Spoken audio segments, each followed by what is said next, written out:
Welcome back to Travel Support Thursday. That's too much. No, it's That's not. too much. Okay.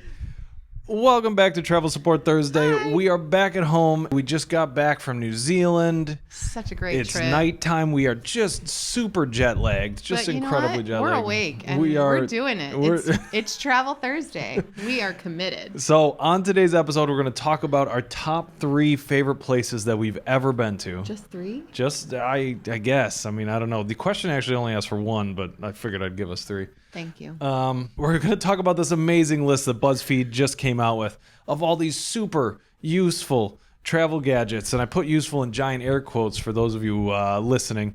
Hilarious. But yeah, we're gonna go down the list and see, how useful are they really? Yeah, like are any of them any good? Like, number 1 is a hairbrella. We're going to finally address this Patrick Wilson look-alike rumors that has just been showing up ever since we started doing this YouTube thing, for me specifically. Are you going to tell them the truth? That I am Patrick Wilson. And for the very last thing, we're going to talk about advice that we would give our parents if they were just retiring and just about to start traveling full-time. What would we tell them? All right, we have a lot of good questions to go through today. Yeah. Let's get started. Oh, but first. Oh, yeah. I mean, let's get this over with. Don't begrudgingly do it. Travel Thursday. Travel Thursday. We're jet lagged and back at home. Okay, so before we get into the questions, I just wanted to talk about this poll that we put out today, and we wanted to thank all of you for your input on this participation. You all get participation trophies. Virtual. They'll be coming in the mail very soon. So the poll was basically for you YouTube watchers out there was, should we keep this podcast on our main channel, or should we move it to its own channel, or should we just stop doing it entirely? And out of those options, it was pretty overwhelmingly keeping it on this main channel, which even though the algorithm probably hates that, honestly, I don't care. We just want to do what's best for all of you out there. And honestly, that's the thing that we want too. Yeah. And for those of you that voted, you don't listen or you don't watch the podcast, or you answered what podcast, we totally get it.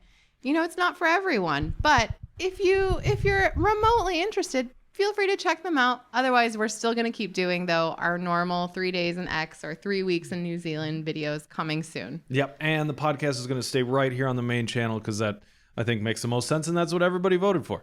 So that's what we're doing. Also, just a reminder, this is an audio podcast. So if you just want to listen to this while you're on a run or doing the dishes or doing the laundry or just whatever other things are happening in your life, you can just go to podcast.lisaandjosh.com, and that'll bring you a list of all the links of where this is for your favorite podcast player, and you can just search for us on whatever you normally listen to podcasts on. But if you also want to see how good our hair looks after being back in the salty air, just feel free to turn on YouTube. Behold. Behold. Yay. All right, so our first question from Sharon Papkin 8574 says, "Hey guys, what is your favorite city that you have visited?" Oof. And I thought that picking one was going to be impossible. So I just said our 3 favorite places that each of us have ever visited. So how do you want to do this? Rapid fire? I think or from thoughtful, meaningful? 3rd, 2nd, 1st. Oh, we have to rank them?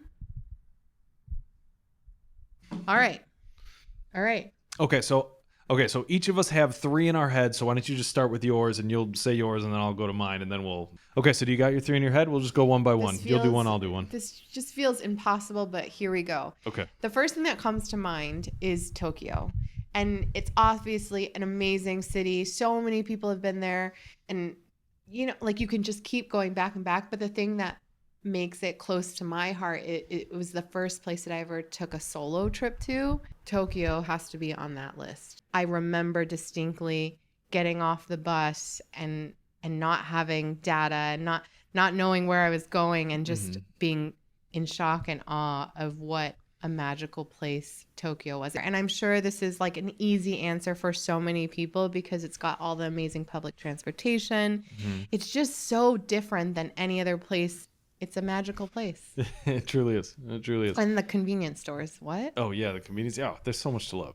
I think for me, it's Interlaken, Switzerland. Oh. Just a spectacularly beautiful place. Kind of in the middle of nowhere. It's not exactly easy to get to, but I think that that's part of what makes it awesome. So much skiing there if you come during winter. Incredible views all year round. You can take a train up into the mountains. It's just awesome. And I have this like very vivid memory of the first time that I went there. So there's this hostel that had a like hot tub right next to it in the campground that was right there. And I remember like buying some super cheap beers from the Lidl, I think, down the street, and then bringing them back and drinking them in the hot tub while the snow was falling on me, looking up at the mountains. And that's just one of those memories that I think is going to stick with me forever. I mean, you went into so much detail there. So that paints a pretty magical, and Interlaken is an incredibly beautiful, beautiful place, and just like a hub of cool adventures, but also beautiful nature. Yeah. What's your number 2?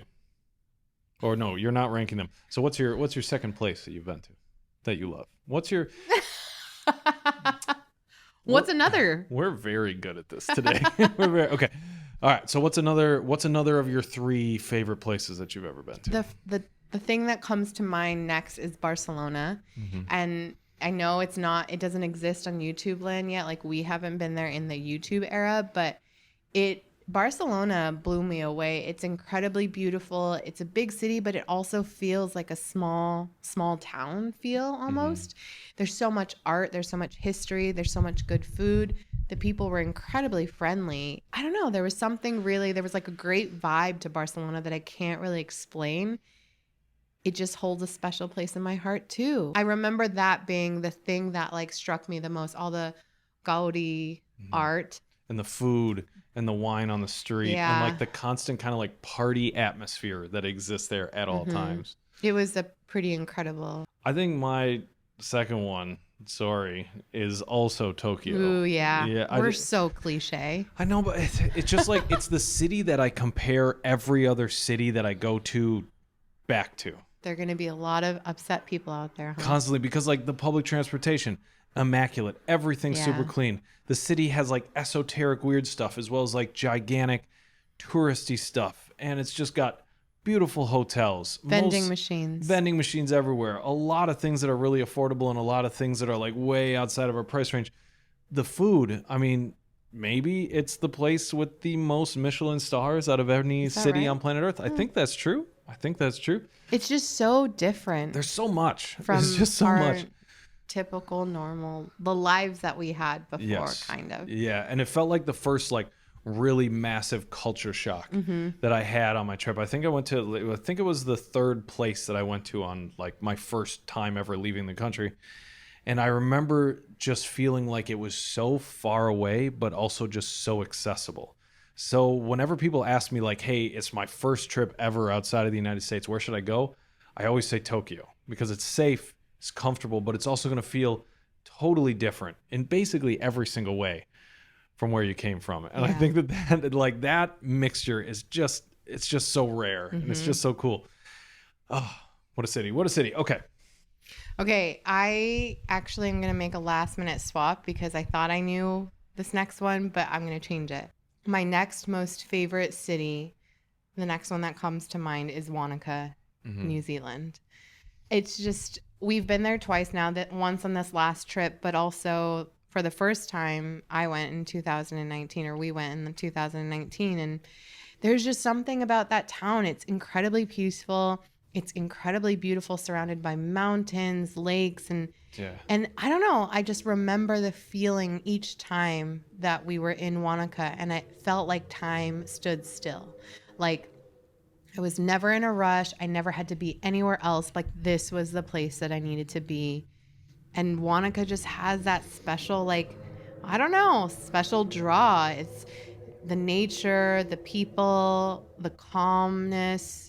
And it's not a huge city, you know, it's not a massive city, but I think that's what makes it so incredibly amazing. Yeah, I can safely say it's the only place in the world that as soon as I get there, I feel like I immediately want to like buy a piece of land, build a cottage on it, have 2.5 children, just like settle down and be, I don't know, a hops farmer for the rest of my life. And you did say specifically that you would get a dog there, and I was like, what? You're a cat person. Yeah, I don't know what kind of person like Wanaka turns me into, but it's like this very like peaceful cottagey sort of person that is just it's a nice place. It makes me feel very calm and at peace. Also, side note, I remember on our trip there in 2019, I specifically remember I had like some eye issue. I think my eye was really red and itchy. And I went to an ophthalmologist, and it was in Wanaka. They were super kind. I remember feeling, oh, this is going to be weird. Is this the first time that I have to get healthcare outside of the US? Right. And it was such a great experience. It was so easy. We went to the pharmacy, and the pharmacist that gave us a prescription for my eyes, like gave me steroid drops, he had moved, I think, from the US to New Zealand. I said, what brought you here? And he said, I just came here, and then I decided after my vacation, this is where I'm meant to be. And I thought, there's something about Wanaka. Yeah. I don't know what it is. What's yours? So for me, my number one favorite place anywhere on planet Earth. We even made a video about this place saying that it's my favorite place in the world, right? Like, so this is Langkawi, Malaysia. Yeah. And I have so many good memories of this place. And I think some of it is nostalgia for sure. Like we talked about last week. Absolutely. Some of it is nostalgia. But this was like the first kind of unspoiled or like just right spoiled island paradise that I had ever been to in my entire life. And it felt so far from home, but had so much adventure everywhere that you could go. Like, and I set up at this like tiny hostel in the jungle. And this was kind of well before this western part of the island was like fully built out in a lot of ways. It's changed a lot since then, but it's still amazing. And rented a motorbike and just started driving from like hidden beach to other tiny hidden beach, to incredible waterfalls, to this place called Monkey Beach where I got like chased out of a park by a gigantic group of like hundreds of angry monkeys. Nostalgia? Well, I mean, that's like terror and fear, but it was one of those memories that was just, I have so many good memories of this place that are a direct result of just how like amazing, kind of remote, but still accessible it is, and just how like spectacularly, unbelievably beautiful it is. Yeah. It seems like a lot of our favorite places are tied to like these memories that we have and these core experiences that we've had in these cities, which makes sense. There's something about places that we've been before that we hold on to. I don't know. I'm curious if you out there have some favorite cities. Share with us what your favorite cities are. We'd love to know why they're your favorite cities and what core memories make them your favorite places. Tell us about all the awesome things in the world that we don't know about yet. Okay, let's move on to good old Buzz. Here we go. Good old BuzzFeed. Okay. So the title of this article is article in quotations. BuzzFeed is my favorite form of reading and research. So yeah, I'm going to call it an article. Yeah, it definitely is. The title of this article is 32 Small Travel Products That'll Make a Big Difference During Your Next Trip. Big difference. Okay, so we got to start with number one here. And the thing is that this article takes itself so seriously. Do you think they're actually taking themselves seriously, or they're just trolling all of us? Okay, so number one, a hairbrella. So just imagine yourself walking in Paris, right? It's starting to rain outside. Better duck into this croissant shop and pick out this beautiful croissant and then walk outside. Oh man, the rain's gotten worse. Time to slip on my hairbrella. So what this does is this effectively is a very, very aggressive looking hat. And it's basically like a visor attached you imagine a visor attached to a satin bag that you put over your head. Right. It kind of looks like a baggy hat, but the visor, I mean, in some ways, like why would, I guess I'm trying to see why. How is this better than an umbrella? Yeah, I don't know. How is this even remote? Like rains down on you and it's gonna drip all over your hat. I mean, the person in this is literally wearing a plastic bag to prevent the rain off of their head. So not only do you need the hat, you also need the plastic bag that goes with it. I mean, I guess I could see the use case where like if you're going to a gala abroad or you're going to a wedding and suddenly, or it's gonna rain. I mean, yeah, sure, I want to protect my curls. Okay, but wouldn't an umbrella do a better job than a hat with that? I don't know. If you add wind and the angle of the rain. Yeah, I don't know. Tell us what you think. Would you use it? Hairbrella. So this number four on the list, silicone earplugs. Actually, I've used before. They're called earplanes. And they're these like moldable kind of ear screws almost. Yeah. They look like screws that you basically twist into your ear. And the idea is that it's supposed to help reduce the pressure in your ears when you're getting on a plane.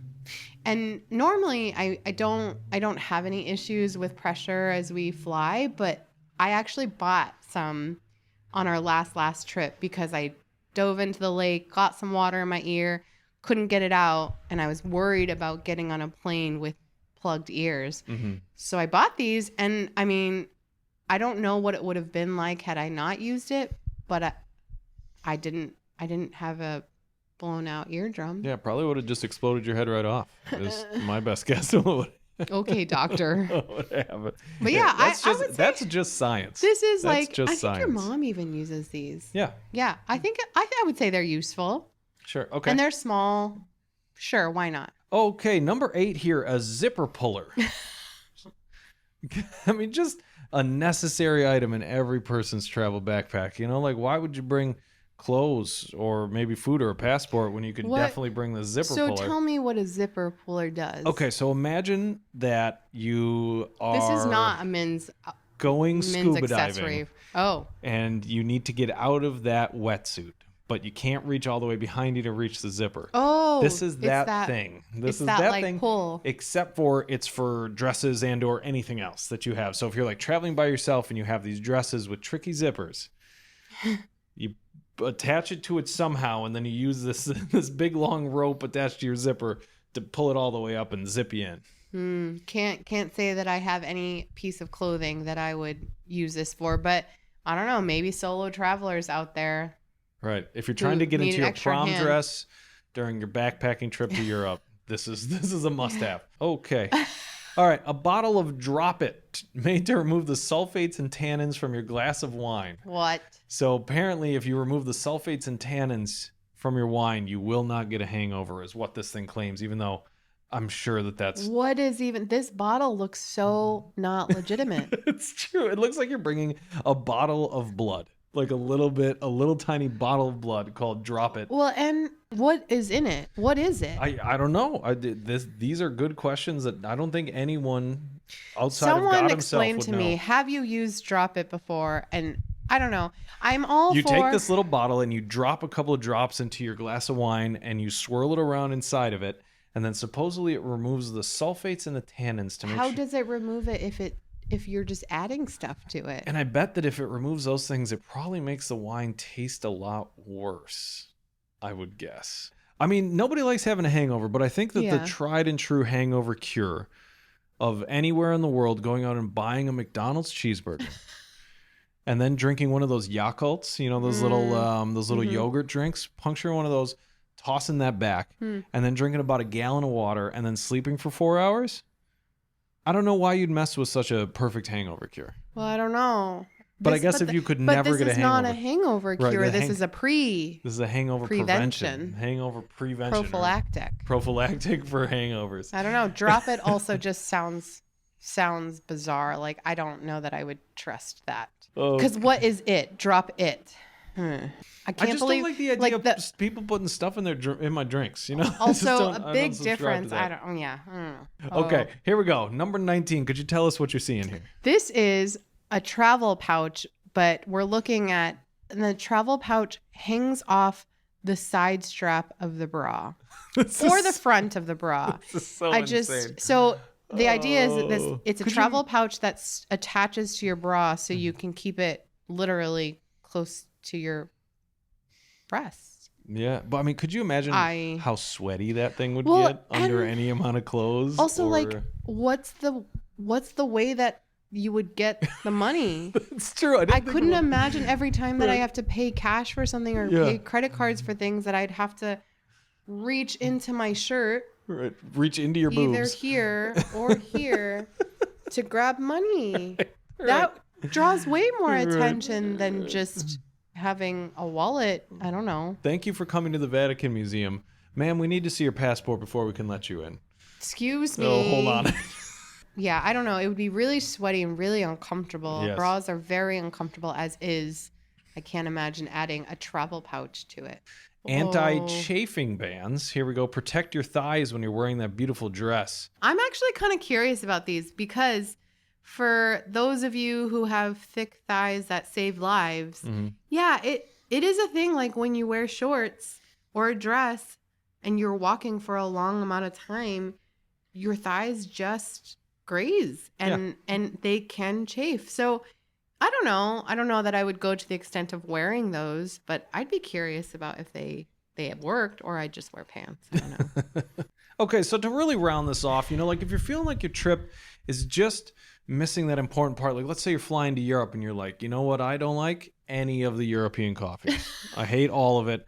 I'm going to bring my own portable espresso maker. Wow. And this thing is pretty friggin' big. It lets you use huge. Nespresso pods to make your essential brew from anywhere. Yes. Wow. So you bring this gigantic piece of plastic. It's the size of like 3 to 4 coffee cups stacked on top of each other, right? Yeah. And you put an espresso pod in the top of it. You close it up, put in some hot water, and then you like push this big button on the front, and it squeezes the water through the Nespresso pod and then pours out espresso at the bottom. I mean, it's kind of cool, but like maybe for a camping trip. Yeah. Maybe for a camping trip. The pictures do show it in nature and in the mountains. Yeah. I don't think I would bring it on a backpacking or European backpacking trip. Definitely not. And it costs $55. That's true. That is literally 55 espressos. And it doesn't come with the pods. In anywhere in Europe. Yeah, no. And then, right, you do also have to bring Nespresso pods with you. Also, how does it work? Battery operated?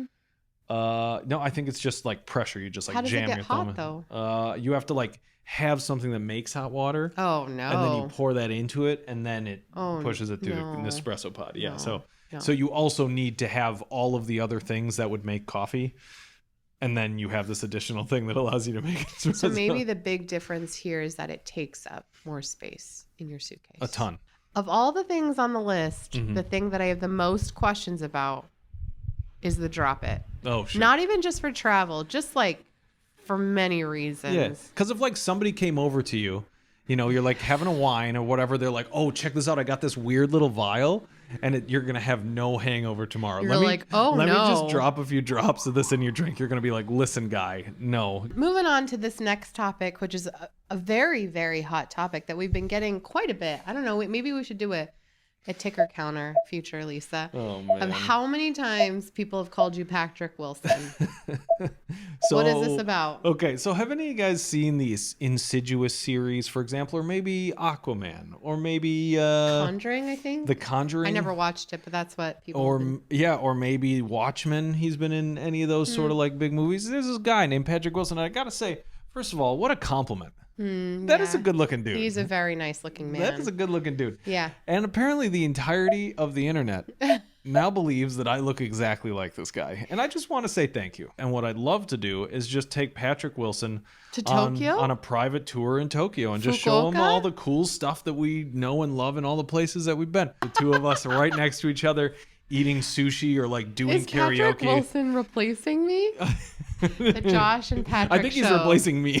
He's replacing me. Honestly, an upgrade in pretty much every form. Big time upgrade. Okay, so next thing, just a real quick question from Lovers Get Lost. Apologies if you answered this before. What app do you use to keep track of what you're spending each day? So we use Trail Wallet for this. Great app. Absolutely incredible. It backs up all your stuff. It has like every single currency ever. It hasn't been updated in a very, very long time, but it's the best tool that I've found so far to just be able to quickly enter an expense and make sure that we're keeping track of all the things we're buying. So that way, when we make the videos, we can actually accurately report how much everything costs. Next question comes from UOFW, who asks, have you thought about living somewhere for an extended length of time or actually taking steps towards migrating somewhere specifically? If you're not interested in relocating to another country, what is the greater purpose of the nomadic lifestyle? Very interesting questions. A lot to unpack there, but I will say, we kind of touched on this in a previous podcast. We have relocated and have a home base now, but I think that the other question about have we thought about migrating somewhere else? Definitely. Yeah. All the time. Of course. Yeah. Of course. All these places we go to, like we show up in them and they have so many like wonderful, incredible things and people and like opportunities and real healthcare and Yeah. and when Most importantly, public transportation. public transportation, just like all these things that make it so easy for us to travel there.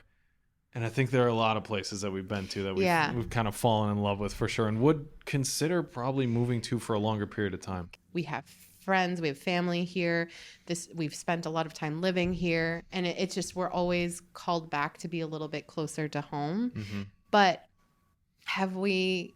Yeah, would we ever move outside of the U.S.? I think so. Yeah, I think so.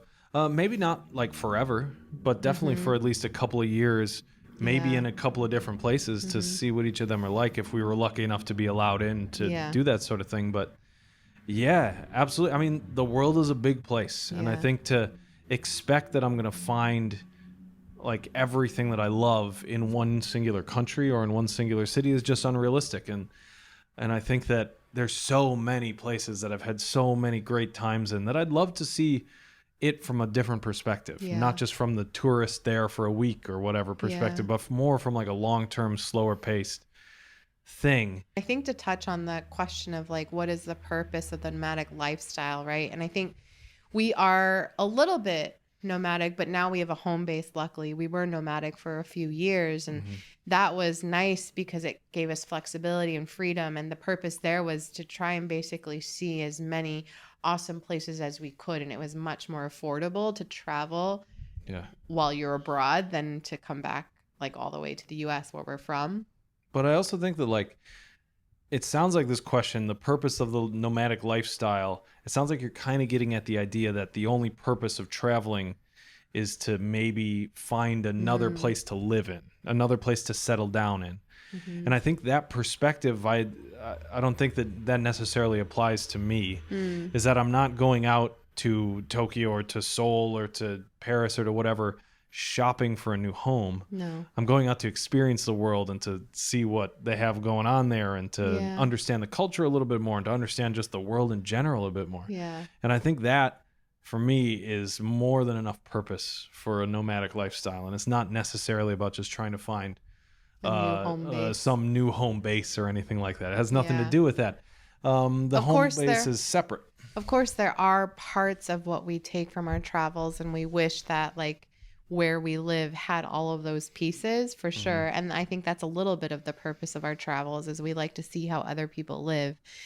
I do think, I mean, what do you think keeps us from not moving? Because we do talk about, I mean, on a daily basis, we talk about the qualms that we have and the things that we wish we had, like universal health care or public transportation.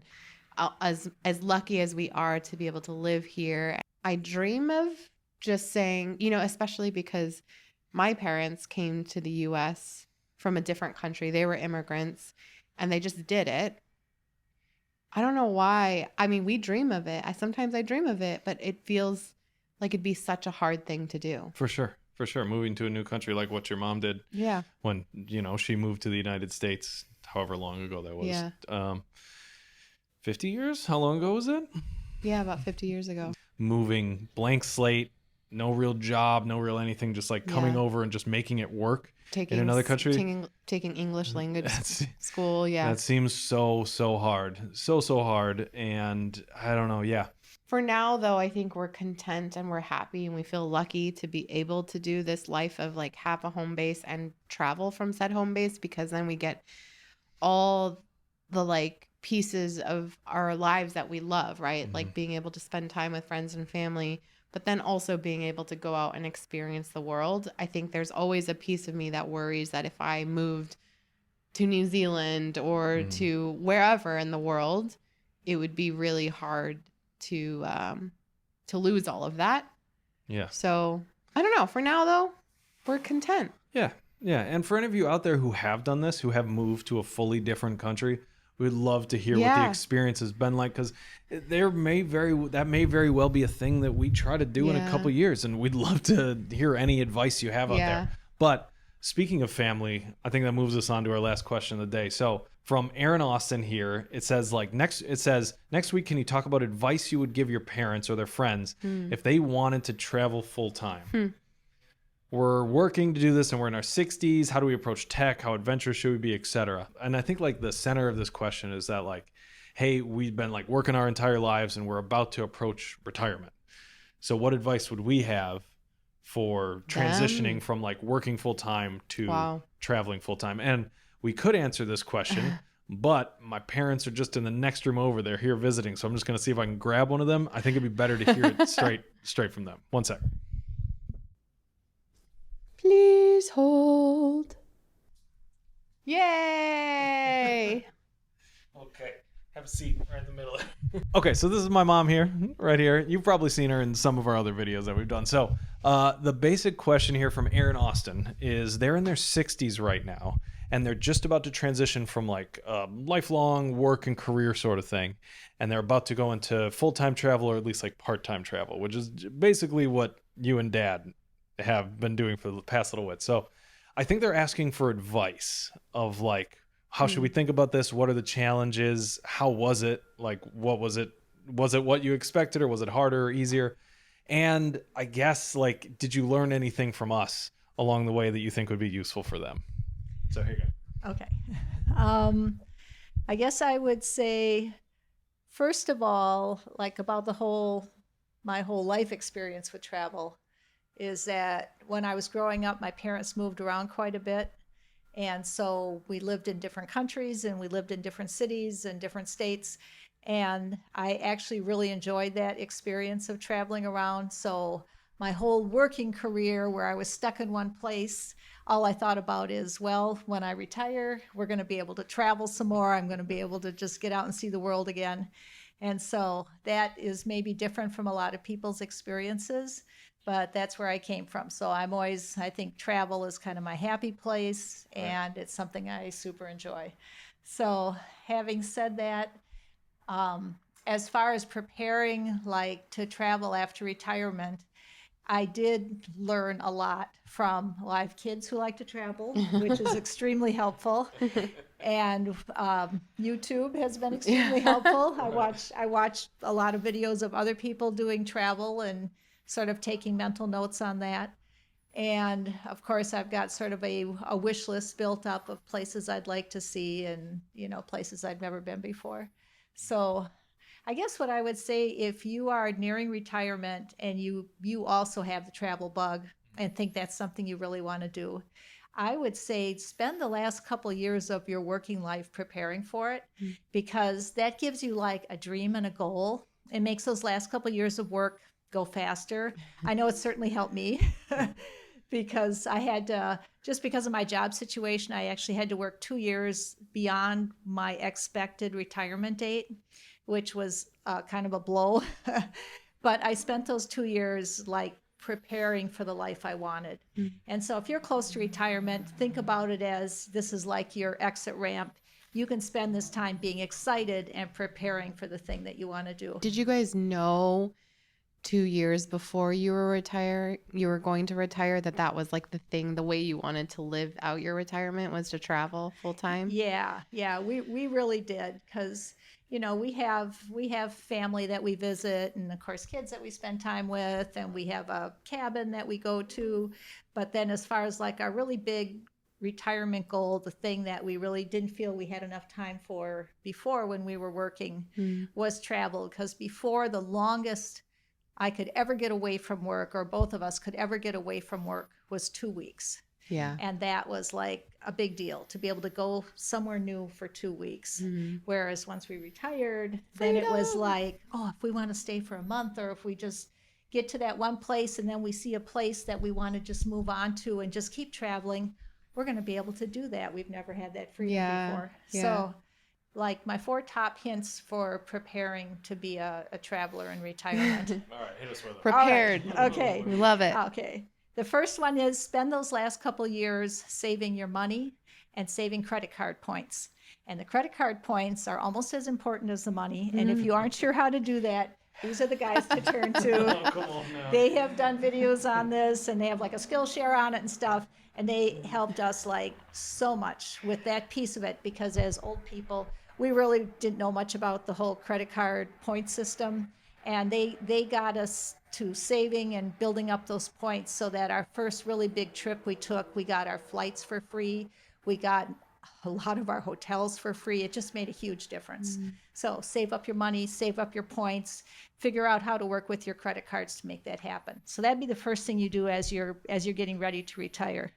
And then the other thing you want to do is talk to your travel partner, and you want to come up with some kind of a wish list. You want to discuss where each of you wants to go or where you both want to go, and maybe start kind of ranking it or deciding, well, once we get to that part of the world, what else do we want to see in that part of the world? Or do we want to just start in America? Do we want to see all the national parks? You know, make your list so that you can start dreaming on that and start building up knowledge by watching videos, talking to your friends, talking to your kids, whatever, building up knowledge towards being able to take those trips. That's a great tip, because if you don't have that goal, you don't know how to save for it either. Yeah, right. The third thing that I think a lot of people don't think about is, if you're really serious about traveling a lot in retirement, what does that mean about your housing situation?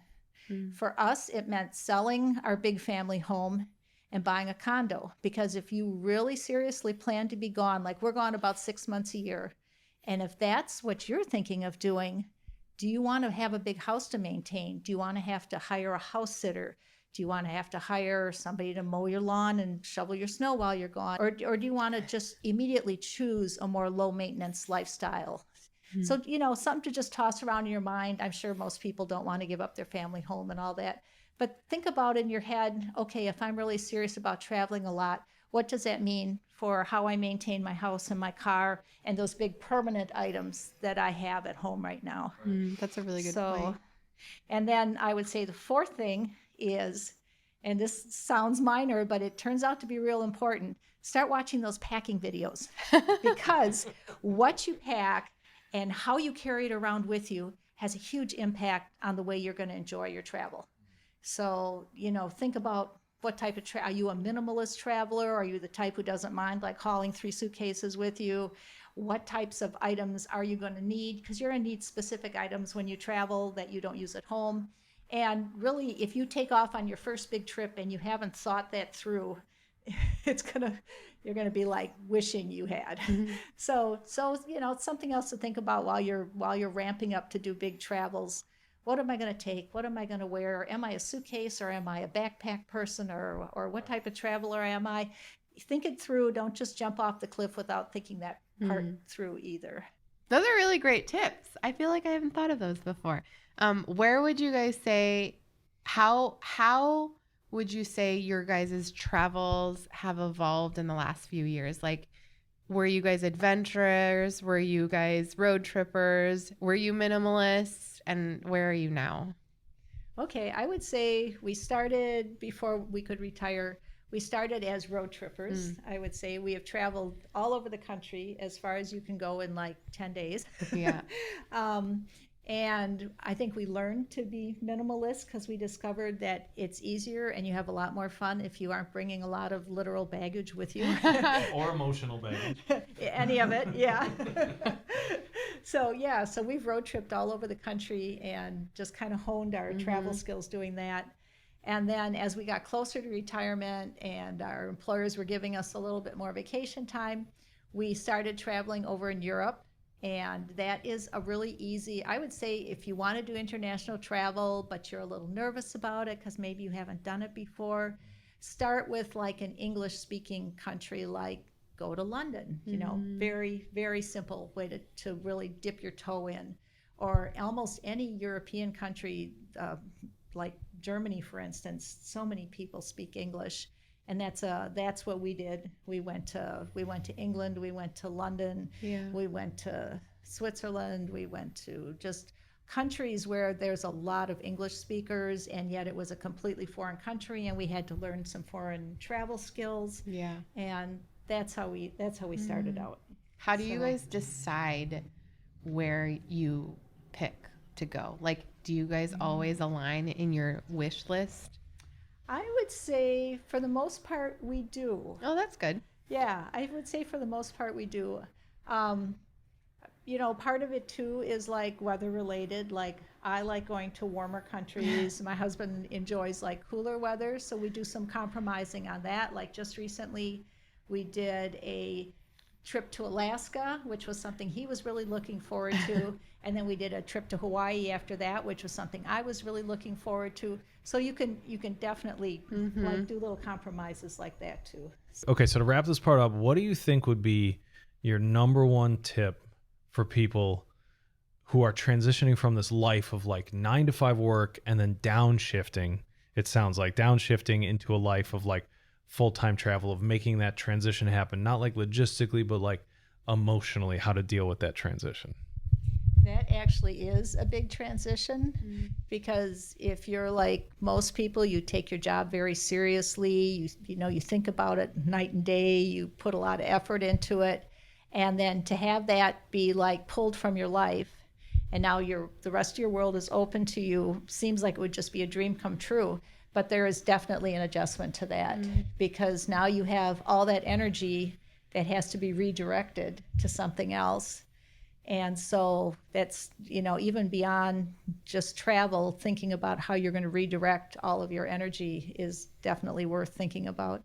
But specifically for travel, that meant that I had to learn to slow down, because when you have a job, you're used to, you have to get up at a certain time, you've got to be somewhere in a specific time, you've got deadlines to meet all the time. And all of a sudden, when you're retired, if you go to a city, you don't have to get up at 7 a.m. and see the whole city by noon. Yeah. So that was maybe the challenge, maybe for me specifically, was just learning to pace myself. And so it's going to take a little time to learn to reset the way you pace your life, but you will enjoy travel more if you can do that. If you can learn to pace yourself when you travel and enjoy the moment and realize that it's not all going to go according to schedule. You're going to have your little itinerary and it's not all going to happen and it's going to be okay. That's super helpful. Okay. Thank you. That's it. See, I told you that was going to be better than me trying to explain it. I told you that was going to be better. Straight from the source. All right. So that is it for today's Travel Support Thursday. Thank you guys so much for watching. Leave your questions down in the comments below and we'll see you next week. Bye. Bye. Thank you.